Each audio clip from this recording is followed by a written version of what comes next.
Kakinada SP Rabindranath బాబు మీడియాతో మాట్లాడుతున్నారు. ప్రత్యక్ష ప్రసాద్ ద్వారా చూద్దాం. మాజీ డ్రైవర్ సుబ్రహ్మణ్యం అనుమానాస్పద మృతిపై వారి తల్లిగారు ఇచ్చిన కంప్లైంట్ మేరకు సస్పీషియస్ డెత్ 174 కింద కేసు రిజిస్టర్ చేయడం జరిగింది. సబ్సిక్వెంట్గా మనం ఇన్వెస్టిగేషన్లో భాగంగా మొట్టమొదట వారి బంధువులు వారికి ఉన్న అనుమానాలు అయితేనేమి ఏ ప్రోద్బలంతోనూ కానీ మొట్టమొదటి వాళ్ళు సహకరించగా మళ్ళీ నెక్స్ట్ డే నాడు వాళ్ళ యొక్క ఇంక్వెస్ట్లో పార్టిసిపేట్ చేసి వారిచ్చిన వాంగ్మూలం ప్రకారం వారిచ్చిన ఎవిడెన్స్ ప్రకారం వాళ్ళు ఇచ్చిన స్టేట్మెంట్ ప్రకారం వెంటనే ఈ యొక్క కేసును మనం 302 మర్డర్ కేసు, అలాగనే ఏదైతే మృతుడు ఉన్నారో ఆయన ఎస్సీ సామాజిక వర్గానికి చెందినవారు కాబట్టి ఎస్సీ యాక్ట్ ప్రొవిజన్స్ సెక్షన్స్ కూడా మనం ఆల్టర్ చేయడం జరిగింది. సో ఇంక్వెస్ట్ మనకు ఏదైతే శవ పంచనామా చేసినప్పుడు ఇందులో వారు సాక్షులు ఇచ్చిన దాని ప్రకారం ప్రధాన ముద్దాయిగా ఎమ్మెల్సీ అనంతబాబును మనం ఆ కేసులో గురించి ఈ 302 ఎస్సీ ఎస్టీ సెక్షన్ కింద మనం 22 నాడు సెక్షన్ ఆల్టర్ చేసి కాకినాడ డీఎస్పీ భీమరావు గారికి ఇన్వెస్టిగేషన్ బాధ్యతలు మనం అప్పచెప్పడం జరిగింది. దాని తర్వాత ఎప్పుడైతే 22 నాడు మన సెక్షన్ ఆల్టర్ అయిన తర్వాత ఇందులో ప్రధాన నిందితులైన ఎమ్మెల్సీ అనంతబాబు కొరకు ఒక 6 బృందాలతో ఈయన గురించి మనం సెర్చ్ చేయడం జరిగింది. కంటిన్యూస్గా దాంతోపాటు సైమల్టేనియస్గా ఈ కేసు సంబంధించిన అదర్ ఎవిడెన్సెస్ కలెక్ట్ చేసుకుంటూ తర్వాత బోత్ టెక్నికల్ కావచ్చు విట్నెస్ ఎగ్జామినేషన్ ఆ ప్రాసెస్ కంప్లీట్ చేసుకుంటూ అతని కోసం గాలింపు చర్యలు చేపట్టి ఈరోజు మార్నింగ్ మనం అందులో నిందితుడైన అనంతబాబు గారిని కస్టడీలోకి తీసుకోవడం జరిగింది. కస్టడీలోకి తీసుకొని అతనితో పూర్తిగా ఇంటరాగేట్ చేయడం జరిగింది.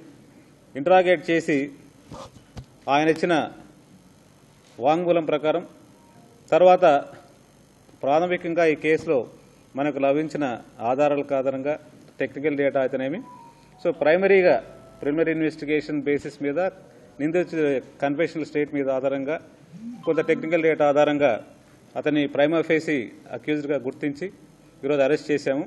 చేసి ఇందాకనే ఈవినింగ్ టైం వైద్య పరీక్షల కొరకు జీజీహెచ్కు తరలించడం జరిగింది. సో అక్కడ వైద్య పరీక్షలు అయిన తర్వాత అదర్ ఫార్మాలిటీస్ వాళ్ళ యొక్క బంధువులకు రక్త సంబంధులకు ఈ అరెస్ట్ యొక్క సమాచారం తెలియజేసి ఇప్పుడు మనం ఫర్దర్ రిమాండ్ కొరకు స్పెషల్ మొబైల్ జడ్జి గారి ముందు ప్రవేశపెట్టడం జరుగుతుంది. సో వారిచ్చిన ఆదేశాల మేరకు వారిచ్చిన రిమాండ్ మేరకు ఎక్కడికి జైలుకు తరలించాలో ఆ జైలుకు మనం తరలించడం జరుగుతుంది ఇన్వెస్టిగేషన్లో భాగంగా. ఈ కేసులో మనకు ఇప్పటివరకు ఉన్న ప్రాథమిక ఇన్వెస్టిగేషన్ ప్రకారం అయితేనేమి ఈ చనిపోయిన మృతుడి యొక్క బంధువుల యొక్క స్టేట్మెంట్ల ప్రకారం తర్వాత నిందితులు ఇచ్చిన వాగ్మూలం ప్రకారం ఈ కేసులో మనకు తెలిసిన ఫ్యాక్ట్స్ అంటే ఏంటంటే ఏదైతే 19వ తారీఖు నాడు ఈ సంఘటన జరిగిన రోజు ఏదైతే నిందితుడు తర్వాత దానికి సంబంధించిన దీంట్లో డిసీజ్డ్ మొట్టమొదటిగా ఆయన ఇంటి నుంచి దాదాపు 8 గంటల ప్రాంతానికి వాళ్ళ మదర్కి చెప్పి బయటికి రావడం, వాళ్ళ మిత్రులతో కలిసి కొంత లిక్కర్ పర్చేజ్ చేసి ఏదైతే ఇక్కడ మనకు శ్రీరామ్ నగర్ ఆ ఏరియాలో ఓల్డ్ నవభారత్ స్కూల్ ప్రెమిసెస్లో అక్కడ వీళ్ళందరూ కలిసి దాదాపు 8:30 అప్పుడు 9 ప్రాంతంలో అక్కడ మద్యం సేవించడం జరిగింది. సో ఆ మద్యం సేవించి దాదాపు 9 గంటల నుంచి 8:30, 9 నుంచి 10-15 ప్రాంతం వరకు అక్కడ మద్యం సేవించిన తర్వాత వాళ్ళు రోడ్డుపైకి వచ్చి అక్కడ ఉన్నప్పుడు అదే సమయంలో ఈ కేసులో నిందితుడైన ఎమ్మెల్సీ అనంతబాబు తన కారులో అదే రోడ్లో అక్కడికి రావడం, వీళ్ళు అక్కడ ఉండగా వీళ్ళని చూసి అక్కడ వెహికల్ కొద్దిగా ముందుగా ఆపేసి ఆ సుబ్బు అనే అతన్ని ఎవరు చనిపోయిన ఉన్నాడు డిసీజ్డ్ ఉన్నాడో ఆయన్ని పిలిపించి సుబ్బు బాగున్నావా రా అని చెప్పేసి అన్నప్పుడు ఆయన వెహికల్లో ఎక్కినట్లు, ఆ వెహికల్లో ఎక్కిన తర్వాత మిగతా మిత్రులందరూ కూడా అక్కడి నుంచి వెళ్ళిపోయారు. వీళ్ళిద్దరు కలిసి అలాగనే ముందుకు ఆ రోడ్లోనే ముందుకు ట్రావెల్ చేసి తర్వాత అట్లా ముందుగా వెళ్ళేసి మనకు ఈ జన్మభూమి పార్క్ ఏరియా అక్కడ టిఫిన్ కోసం అని చెప్పి వెళ్ళి అక్కడ టిఫిన్ కలెక్ట్ చేసుకున్న తర్వాత సదరు నిందితుడు ఈ డ్రైవర్కు నువ్వు డ్రైవింగ్ చేయని చెప్పేసి ఆయన డ్రైవింగ్ చేంజ్ చేసుకున్న తర్వాత వీళ్ళిద్దరు కలిసి తిరిగి ఈ యొక్క ఎమ్మెల్సీ అనంతబాబు గారి రెసిడెన్స్ మనకు అక్కడ శంకర్ టవర్స్ అని ఉంది శ్రీరామ్నగర్ దాని వైపుకు ఆ యొక్క రెసిడెన్స్ ఏరియా వైపుకు వాళ్ళు మూవ్మెంట్ చేయడం జరిగింది దాదాపు 10:30 ఆ ప్రాంతం వరకు. సో ఆ ప్రాంతం దాంట్లో భాగంగానే ఇతనికి మ్యారేజ్ టైంలో అనంతబాబు గారు అతను ఫైనాన్స్ చేశారు. దాంట్లో భాగంగా ఏదైతే ముద్దాయి ముద్దాయి చనిపోయిన అతను కొంత అమౌంట్ రిటర్న్ చేశారు. ఇంకా 20,000 దాకా రిటర్న్ చేయకపోవడంతో దాని గురించి ఏంటి డబ్బులు ఇవ్వలేదని దానిపైన కూడా వాళ్ళ మధ్య జరిగితే నేను ఇస్తాను అని చెప్పడము. సో తర్వాత అతను అనడం ఏంటంటే నువ్వు ప్రవర్తన మార్చుకొని బాగుంటే మీ తల్లి నేను మళ్ళీ అగైన్ నా దగ్గర ఉద్యోగం తీసుకోమన్నది, నువ్వు ప్రవర్తన మార్చుకోలేదు, మళ్ళీ నీ దగ్గర నుంచి లిక్కర్ తీసుకున్నావు, లిక్కర్ స్మెల్ వస్తుంది, నీలో మార్పు రాలేదు అన్న విషయం మీద ఆర్గ్యుమెంట్ జరగడం జరిగింది. వీళ్ళ ఈ రెసిడెన్స్ దగ్గర శ్రీరామనగర్ శంకర్ టవర్ దగ్గరకు రీచ్ అయిన తర్వాత బయట కారు ఆపి దిగినప్పుడు నువ్వు నీ పద్ధతి మార్చుకోలేదు, నువ్వు ఇలాగనే తాగి తిరుగుతున్నావు అని అతను తిట్టేసి కొట్టేదానికోసము అనంతబాబు గారు ఆయన పైనకి వెళ్ళడం జరిగింది. ఆ బయట ఈ మన అపార్ట్మెంట్స్ అవుట్ సైడ్లో కొట్టేదానికి ముందుకెళ్ళినప్పుడు ఇతను ఆల్రెడీ తంగన్ కండిషన్లో ఉన్నాడు. ఇతను కూడా అతని పైకి తిరుగుబాటు ఎదురెళ్ళి ఎందుకన్నా కొడతావు అని చెప్పేసి ఎదురు మాట్లాడేటప్పటికీ ఇతను ఈగో హర్ట్ అయిపోయి అతను మెడపెట్టుకుని నెట్టాడు. నెట్టేసినప్పుడు ఇక్కడ ఏదైతే బయట మనకు అపార్ట్మెంట్ బయట పైన ఒక గ్రిల్ ఉన్నది, ఆ గ్రిల్లు దానిపైన దాని దగ్గర గట్టు, తర్వాత మనకు అక్కడ డ్రైనేజ్ కెనాల్ ఉంది. సో అతను ఆ ఫోర్స్ మీద బ్యాక్ అట్లాగనే సుబ్రహ్మణ్యం అతను బ్యాక్ ఆ గట్టు మీద పడ్డం, గట్టు మీద పడినప్పుడు తలకి బ్యాక్ హెడ్ ఇంజరీ, హెడ్ మీద వెళ్ళినప్పుడు ఆ దెబ్బకి తల కొట్టుకొని ఇతను మళ్ళా నన్నే కొడతావా అని చెప్పేసి కోపంతో మళ్ళీ అతన్ని తిట్టినప్పుడు రెండోసారి మళ్ళీ ఫోర్స్గా మెడ మీద అట్లా చేయి పెట్టేసి గలంగా మళ్ళీ కొట్టాడు వెనక్కి. కొట్టినప్పుడు ఆ వెనక ఆ గ్రిల్ లాంటిది ఐరన్ పైప్స్, అది దానికున్న షార్ప్ ఆబ్జెక్ట్తో మళ్ళీ హెడ్ ఒకటి బ్యాక్ సైడ్ ఇంజరీ అయింది. సో అక్కడ బ్లీడింగ్ ఇంజరీ అయినప్పుడు వెంటనే ఇతను గమనించేసి వెంటనే హాస్పిటల్కి షిఫ్ట్ చేయాలని చెప్పేసి అతను తీసుకొని అతని వెహికల్లో ఎక్కించుకోవడం జరిగింది. దాదాపు 10:30 ప్రాంతంలో దాదాపు ఆ టైంలో జరిగిన వెంటనే వెంటనే అతని వెహికల్లోనే ఎక్కించుకొని డెఫినెట్గా ఈ రోడ్లో మనకు మెయిన్ రోడ్డుకు వచ్చేసి ఈ JNTU ఆ రోడ్లో ట్రావెల్ చేసి ఆ రోడ్లో మనకు ఈ జనతా హాస్పిటల్ అక్కడ 2-3 హాస్పిటల్స్ ఆయన చెక్ చేసుకుంటే ఆ హాస్పిటల్స్ అన్ని అక్కడ డాక్టర్స్ అవైలబిలిటీ లేకపోవడం, ఆ హాస్పిటల్స్లో క్లోజ్ అయి ఉన్నప్పుడు ఈ మధ్యలో అలా ట్రావెల్ చేస్తున్నప్పుడు మధ్యలో ఇతను ఏదైతే ఫస్ట్ ఎక్కిళ్ళు వచ్చాయి వెనక నుంచి, ఎక్కిళ్ళ శబ్దం అయిన తర్వాత వాటర్ తీసుకోమని చెప్పేసి అతనికి వాటర్ ఇచ్చాడు. సో అతను వాటర్ కొంత కన్జ్యూమ్ చేసిన తర్వాత అలాగనే అది వెక్కిలతో అలా సౌండ్ వచ్చేసి మళ్ళీ అతను వెంటనే పలక్కపోవడంతో అతను వెనక్కి తిరిగి చూసి ఏం పలకట్లేదని చెప్పేసి అతని మనం ఇక ముక్కు దగ్గర మనం చేయి పెట్టేసి శ్వాస వస్తుందా లేదని చూసినప్పుడు డౌట్ఫుల్గా దాంట్లో శ్వాస రాలేదని చెప్పి గమనించి వెంటనే అతను మళ్ళీ అతని చెస్ట్ పైన కానీ అక్కడంతా చెక్ చేసుకున్నప్పుడు సో ఈయన ఆ యొక్క శ్వాస ఆగిపోయింది కాబట్టి చనిపోయినాడని చెప్పి భావించాడు. చనిపోయినాడని భావించిన తర్వాత ఇక ఇప్పుడు వెంటనే ఆ షాక్ నుంచి ఎలా చేయాలా ఏం చేయాలని చెప్పేసి ఆలోచన రాని టైంలో అతను ఇచ్చిన వాగ్మూలం ప్రకారం ఏమన్నాడంటే ఇతనికి ఏదైతే మన సుబ్రహ్మణ్యంకు ప్రీవియస్గా హిస్టరీ తాగినప్పుడు ఒక 4-5 సార్లు ఇంతకుముందు యాక్సిడెంట్ చేసిన హిస్టరీ ఉంది. సో తాగిన ప్రతిసారి అతను యాక్సిడెంట్ చేస్తుంటాడు, ప్రతిసారి హాస్పిటల్కి తీసి ట్రీట్మెంట్ ఇప్పించడము, తర్వాత వాళ్ళ ఇంట్లో అప్పచెప్పడం అనేది ఉంది. కాబట్టి మనం యాక్సిడెంట్ అనే స్టోరీ క్రియేట్ చేస్తే వాళ్ళ పేరెంట్స్ కూడా అనుమానం రాదు అనేసి బలమైన నమ్మకంతో అప్పుడు ఆ రోడ్లో ఆ మెయిన్ రోడ్లో అట్లా మూవ్మెంట్ చేసుకుంటూ ఆలోచించుకు దీన్ని యాక్సిడెంట్ లాగా మనం క్రియేట్ చేస్తే ఎలాంటి ఇబ్బంది ఉంటుందని చెప్పేసి అప్పటికప్పుడు ఆయన ఆలోచన చేసి అట్లా ముందుకు ట్రావెల్ చేసి ఈ అల్లూరు సీతారామరాజు జంక్షన్ నుంచి టువర్డ్స్ NFSL ఆ రోడ్లోకి ట్రావెల్ చేశాడు. ట్రావెల్ చేసి అదే రోడ్లో ముందుకు వెళ్ళిన తర్వాత జీ కన్వెన్షన్ సెంటర్ అనే ప్రాంతం ఉంది.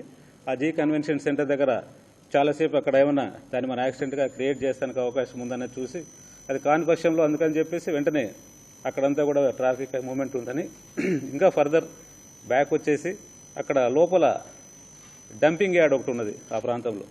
సో ఆ డంపింగ్ యార్డ్ ప్రాంతంలోకి తీసుకెళ్ళి ఇది మనం యాక్సిడెంట్గా క్రియేట్ చేయాలంటే బాడీలో ఇంజురీస్ అన్నీ ఉండాలి అనే అతని తలంపుతో అక్కడ నిర్మానుష్యంగా ఉన్న ప్రాంతం ఉంది, ఆ ప్రాంతానికి తీసుకెళ్లడం జరిగింది.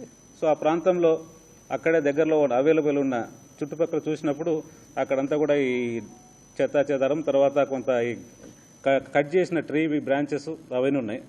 సో అక్కడలో స్టిక్ కలెక్ట్ చేసుకొని ఆ స్టిక్తో ఇది యాక్సిడెంట్గా మనం కన్వర్ట్ చేయాలంటే బాడీలో అన్ని చోట్ల ఇంజరీస్ ఉండాలని చెప్పేసి ఆ బాడీని కింద పడుకోబెట్టి మొత్తం బాడీ కాలుచి మీద, తొడల మీద, చేతుల పైన, అలాగనే వెనక తిరిగి భుజం మీద, వీపు పైన మొత్తం బాడీ మొత్తం అంతా కూడా ఆ కర్రతో అతను దాన్ని కొట్టడం జరిగింది. సో ఆ ఇంజరీస్ బాడీ అంతా ఉంటే అది యాక్సిడెంట్గా మనం చిత్రీకరించడం కరెక్ట్గా ఉంటుందని చెప్పేసి సో ఆ బాడీ మీద అవన్నీ కూడా ఇంజరీస్ చేసి మళ్ళీ అక్కడ అవైలబుల్ ఉన్న కొన్ని రోప్స్ ఉంటే రోప్స్తో అతను కట్టేసి మళ్ళీ వెహికల్లోకి షిఫ్ట్ చేయడానికి ట్రై చేసి వాళ్ళ మొత్తానికి కష్టపడి ఆ వెహికల్లోకి షిఫ్ట్ చేయడం జరిగిందని అతని యొక్క వాంగ్మూలం ద్వారా చెప్పడం జరుగుతుంది. దీని తర్వాత వెంటనే ఆయన అక్కడి నుంచి ఆ వెహికల్ నుంచి రిటర్న్ అవుతూ వారి యొక్క తల్లిదండ్రులకు, డిసీజర్ యొక్క తల్లిదండ్రులకు అరౌండ్ రాత్రి 12:30, 12:50 ఆ ప్రాంతంలో వారి యొక్క తండ్రి గారికి ఫోన్ చేశారు. చేసి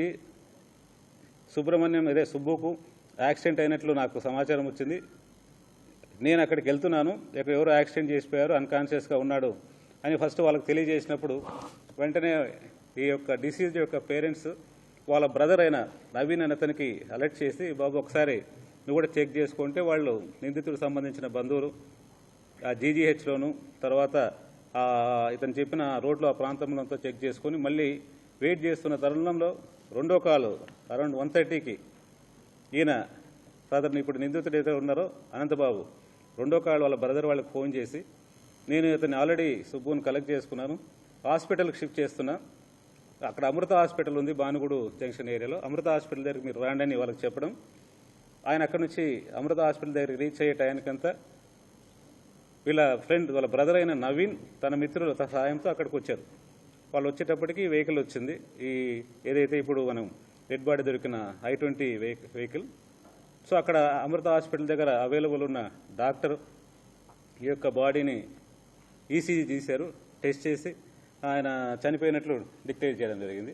సో అక్కడ వాళ్ళందరూ కూడా వాళ్ళ బ్రదర్స్ వాళ్ళందరితో మాట్లాడి ఇతని వెహికల్లో ఆ బాడీని తీసుకొని మనకు 2 టౌన్ లిమిట్స్లో కోనాయిపాలెం ఏరియాలో వాళ్ళ తల్లిదండ్రుల రెసిడెన్స్ ఉంది, అంటే వాళ్ళ తల్లిదండ్రులు అక్కడ అపార్ట్మెంట్లో వాచ్మెన్గా చేస్తున్నారు. సో ఆ ఏరియాకు ఈ అనంతబాబు వాళ్ళ బ్రదర్స్తో పాటు ఆ బాడీని అక్కడ తీసుకెళ్ళి అక్కడ వాళ్ళ పేరెంట్స్కు అప్పచెప్పాలని ప్రయత్నం చేయడం జరిగింది. సో అక్కడ ఈ యొక్క బాడీ పైన అప్పటికప్పుడు కనబడుతున్న అవైలబుల్ ఇంజరీస్ వాటి మీద అంటే వాళ్ళకు యాక్సిడెంట్ కాదు, ఎలా జరిగిందో చెప్పాలని చెప్పేసి అక్కడ వాళ్ళ మధ్య ఆర్గ్యుమెంట్ జరిగింది. కొంత టైం దాదాపు ఇదంతా రాత్రి 2:30 నుంచి దాదాపు ఒక 1 అవర్ దాకా అక్కడ వాళ్ళ మధ్య చర్చలు, ఆర్గ్యుమెంట్ జరిగిన తర్వాత సబ్సిక్వెంట్గా లేదు మాకు ఇది అనుమానం ఉంది, మేము పోలీస్ కేసు ఇచ్చి దాంతోనే మేము తేల్చుకుంటామని చెప్పి దాని మీద ఆర్గ్యుమెంట్ జరిగిన తర్వాత దాదాపు 4 గంటల ఆ ప్రాంతంలో 3:30-4 గంటల ప్రాంతంలో ఈ ఆర్గ్యుమెంట్లో భాగంగా ఆ బాడీని ఆ వెహికల్ని అక్కడ ఆయన వదిలేసేసి అక్కడ నుంచి ఆయన వేరే వ్యక్తి మోటార్ సైకిల్ అక్కడ ఉన్న ప్రజెంట్ అయిన వాళ్ళ రిక్వెస్ట్ చేసి వాళ్ళ మోటార్ సైకిల్లో ఆయన ఇంటికి మళ్ళీ బ్యాక్ రిటర్న్ వెళ్ళిపోవడం జరిగింది. ఇదంతా ఏంటంటే మనకు ప్రాథమిక ఇన్వెస్టిగేషన్లో తెలిసిన ఫ్యాక్ట్స్. దీంట్లో ప్రాథమిక ఇన్వెస్టిగేషన్ దానికి జోడింపుగా ఆయన యొక్క వాంగ్మూలం, ఆయన కన్ఫెషనల్ స్టేట్మెంటు, తర్వాత కొంత ప్రిలిమినరీగా మనకు అవైలబుల్ ఎవిడెన్స్తో, టెక్నికల్ ఎవిడెన్స్తోనూ ఇతన్ని ప్రైమా ఫేసి నిందితుడిగా భావించి ఈరోజు మనం అరెస్ట్ చేసి రిమాండ్ పంపిస్తున్నాము. ఇందులో ఇంకా ఫర్దర్ డీటెయిల్ ఎంక్వైరీ కొనసాగుతుంది. ఇంకా దీంట్లో ఇంకా ఏమేమి ఫ్యాక్ట్స్ ఉన్నాయి, ఇంకా ఎవరెవరేమన్నా ఇంకా అడిషనల్గా ఉన్నారా, దీంట్లో ఇంకా ఏం జరిగాయి అన్న విషయాలు, ఎందుకంటే మనకు ఇప్పుడు అరెస్ట్ చేసిన తర్వాత 24 అవర్స్లో ప్రొడ్యూస్ చేయాల్సి కాబట్టి మనకున్న ఫస్ట్ ప్రాథమిక సమాచారం మేరకు దీన్ని టోటల్గా ఈరోజు అరెస్ట్ చేసి రిమాండ్ పంపించాము. డీటెయిల్ ఎంక్వైరీ కొనసాగుతుంది. సో పూర్తి వివరాలన్నీ కూడా మనం ఎంక్వైరీలో అవన్నీ తీసి ఫైనల్గా మనం ఛార్జ్ షీటు ఇవన్నీ కూడా పద్ధతి ప్రకారం వేసడానికి కోసం అవైలబుల్ ఎవిడెన్స్ బోత్ మనకు అవైలబుల్గా ఉన్న టెక్నికల్ డేటా మేము కాల్ డీటెయిల్స్ కావచ్చు, సీసీ కెమెరా నెట్వర్క్ కావచ్చు, ఇవన్నీ కూడా పరిశీలించడం జరుగుతుందండి. ఇందులో ఏంటంటే ఇప్పటివరకు this is preliminary investigation only and confessional statement of the accused. దీంట్లో మోటివ్ పార్ట్ తీసుకొచ్చినప్పుడు మెయిన్ మొట్టమొదట వాళ్ళ మధ్య జరిగిన ఆర్గ్యుమెంటు, అప్పటికప్పుడు ఆ ఈగో ప్రాబ్లం వల్ల నన్నే ఎదిరిస్తాడు, నన్నే నా మీద దాడి చేస్తాడనే దానిపైన అతనిపైన సడన్గా నెట్టేయడము, తర్వాత రెండోసారి కూడా ఆర్గ్యూ చేసి రెండోసారి కూడా నెట్టేసి దీన్ని సాక్ష్యాధారాలను మొత్తం తారుమారు చేసి ఒక యాక్సిడెంట్గా మార్చాలనే ప్రయత్నంతో ఆ బాడీల మీద అంతా కూడా ఇంజరీస్ చేసిన ఈ ప్రధాన ముద్దాయి మీద మనం 302 కింద, స్క్రీనింగ్ ఆఫ్ ఎవిడెన్స్ కింద 201 ఈ సెక్షన్స్ కింద ఈరోజు అరెస్ట్ చేసి రిమాండ్కి పంపిస్తున్నాము. ఫర్దర్ డీటెయిల్స్ మనం డీటెయిల్ ఇన్వెస్టిగేషన్ అయిన తర్వాత ఆ డీటెయిల్స్ కూడా మనం టైం మీకు అందరూ తెలియజేయడం జరుగుతుంది. ఇందులో ఈ ఇన్వెస్టిగేషన్లో భాగంగా రాష్ట్ర ప్రభుత్వం నుంచి అయితేనేమి, రాష్ట్ర డీజీపీ గారి నుంచి కూడా టైం చాలా క్లోజ్గా మానిటరింగ్ చేయడం జరుగుతుంది. చాలా టెక్నికల్గా, అందులోనూ డీఏజీ గారు కూడా ప్రత్యక్షంగా ఇక్కడికి వచ్చేసి పర్సనల్గా ఆయన సూపర్వైజ్ చేశారు ఇన్వెస్టిగేషన్. ఇండైరెక్ట్గా మనకు డీజీపీ గారు టైం ఎవ్రీ అవర్ కూడా కేసును మానిటర్ చేయడం, ప్రభుత్వం వైపు నుంచి కూడా సీఎంతో ఇంక్లూడింగ్ సీఎం గారి దగ్గర నుంచి అందరూ కూడా ఎలాంటి ఒత్తిళ్లకు లోను కాకుండా ఇంపార్షియల్గా ఎంతటి వారైనా ముద్దాయిలైతే క్షమించలేదనే నేపథ్యంతో మనం ఇన్వెస్టిగేట్ చేశాము. సో దాంట్లో ప్రకారం అనుకున్న ప్రకారమే సెక్షన్ ఆల్టరేషన్ ఇమ్మీడియట్గా మనకి ఇంక్వెస్ట్ అయిన తర్వాత చేశాము. తర్వాత దీని మీద సీరియస్గా తీసుకొని టీమ్స్ పెట్టి నిందితుని కూడా మనం వితిన్ సెక్షన్ ఆల్టరేషన్ అయిన దాదాపు 24 అవర్స్లోనే మనం నిందితుని అరెస్ట్ చేసి రిమాండ్ పంపించాం. Thank you.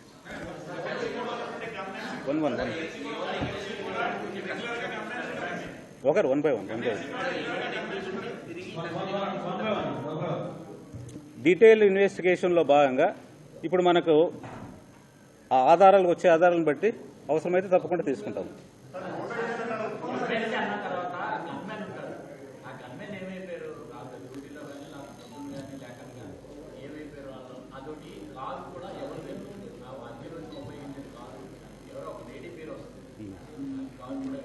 వస్తుంది అవన్నీ ఇన్వెస్టిగేషన్లో మనం అన్ని చెప్తాం. ప్రాథమికంగా ఈరోజు అతని అరెస్టుకు కారణాలు అవన్నీ మనం ఈరోజు చెప్పాము. మళ్ళీ ఫర్దర్ డీటెయిల్స్ అన్ని కూడా కలెక్ట్ చేసుకొని దానిపైన మన టైం మీకు ప్రెస్కు మీడియాకు మనం బ్రీఫ్ చేస్తాం.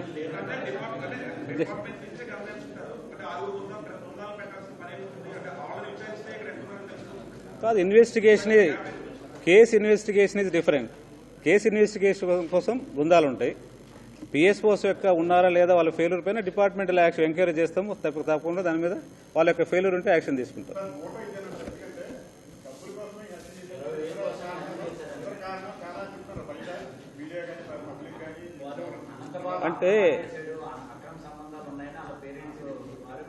అంటే ఆరోపణలు చాలా ఉంటాయి. మనకు ఇప్పటివరకు ప్రాథమికంగా లభించిన ఆధారాల మేరకు అతనిచ్చిన వాంగ్మూలం మేరకు చేయడం, తర్వాత డీటెయిల్ ఇన్వెస్టిగేషన్లో అదర్ ఫ్యాక్ట్స్ ఏముంటే కూడా అవన్నీ కూడా ఇప్పుడేం this is not final, this is only arrest part వరకు మనకు కంప్లీట్ అయింది. సో ఫర్దర్ ఇన్వెస్టిగేషన్ కొనసాగుతుంది. ఫర్దర్ ఇన్వెస్టిగేషన్లో వచ్చిన ఫ్యాక్ట్స్ అన్ని కూడా మీకు తెలియజేయడం జరుగుతుంది. ఆయన కన్ఫెషన్లో ఒప్పుకున్నాడు కాబట్టి ఇవాళ మనం అరెస్ట్ చేశాము.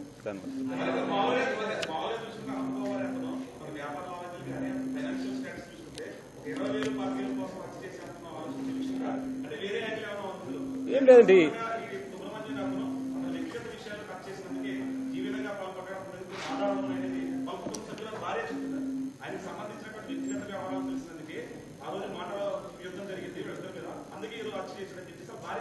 ఇవన్నీ ఆరోపణలు మనకి ఇన్వెస్టిగేషన్లో ఫ్యాక్ట్స్ మీద ఆధారపడుతుంది. బయట వాళ్ళు ఎన్ని ఆరోపణలు చేసినా మనకి ఇన్వెస్టిగేషన్లో వచ్చిన ఫ్యాక్ట్స్ మీదనే ఫర్దర్ ఇన్వెస్టిగేషన్ ఉంటుంది. దిస్ ఓన్లీ ప్రిలిమినరీగా ఈరోజు ప్రాథమికంగా మనకు లభించిన ఆధారాల మేరకు ఇది మనం అరెస్ట్ చేశాము. పూర్తి డీటెయిల్స్ ఇన్వెస్టిగేషన్లో ఏ ఫ్యాక్ట్స్ ఎగ్జామిన్ చేయాలో అవన్నీ కూడా ఎగ్జామిన్ చేయడం జరుగుతుంది. Thank you. మేమే అరెస్ట్ చేసామండి. అది మీకు ప్రెస్ నోట్లో ఇవ్వడం జరుగుతుంది.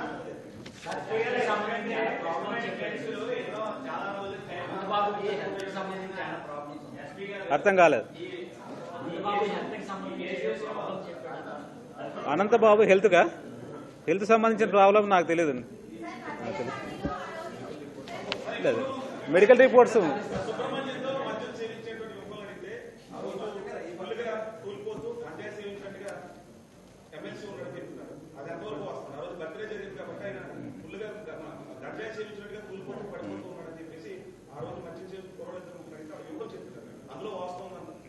మా విచారణలో అదేం తెలియదు, ఎందుకంటే వాళ్ళందరూ డైరెక్ట్గా ఎంతో మాట్లాడిన సందర్భం లేదు. వాళ్ళు మాత్రం కలిసి తాగారు, అది మాత్రమే మన సమాచారం మేరకు.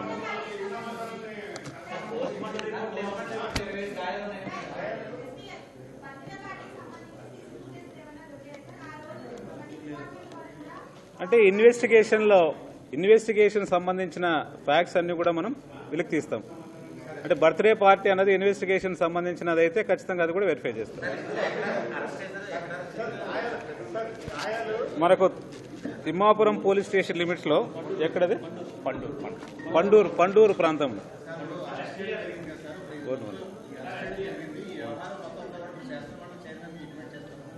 ఆల్రెడీ మన ఇంటిమేషన్ పంపించడం జరిగింది.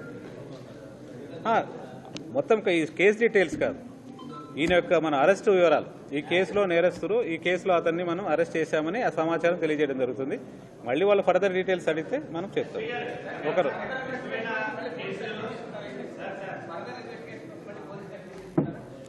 మనకు వచ్చిన ప్రాథమిక ఎంక్వైరీ మాత్రమే. ఖచ్చితంగా వచ్చిన ఆధారాల మేరకు ఖచ్చితంగా అవసరమైతే తీసుకుంటాం. షూర్.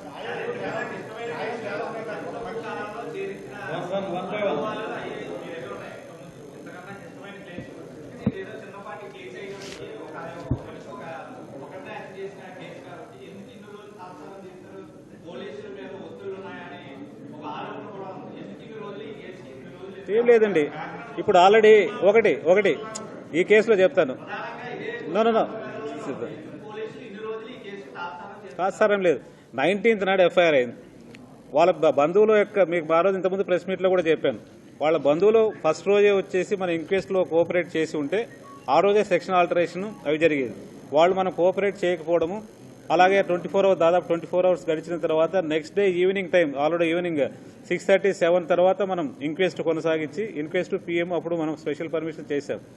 ఇంక్వెస్ట్ పిఎం కంప్లీట్ అయిన వెంటనే 22nd నాడు మనం ఖచ్చితంగా ఆ రోజు ఎఫ్ఐఆర్ ఆల్టరేషన్ చేశాము. డిఎస్పీకి అప్పచెప్పిన తర్వాత 24th ఎర్లీ మార్నింగ్, అంటే నాది 24 అవర్స్లోనే మనం ఈ కేసులో దాదాపు మనం దీంట్లో తాత్సారము డేస్ టుగెదర్ జరగలేదు. ఇట్స్ ఆల్మోస్ట్ 1 డేలోనే మనం అరెస్ట్ చేసి రిమాండ్ కూడా పంపిస్తున్నాం. ఏమంటారు?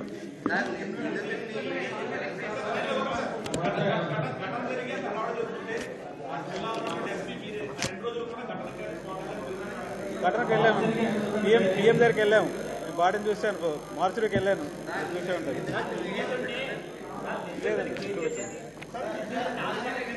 ఎందుకు మీరు ఆ రీజెస్ చూశారు కదా, అన్ని ఛానల్లో వచ్చాయి.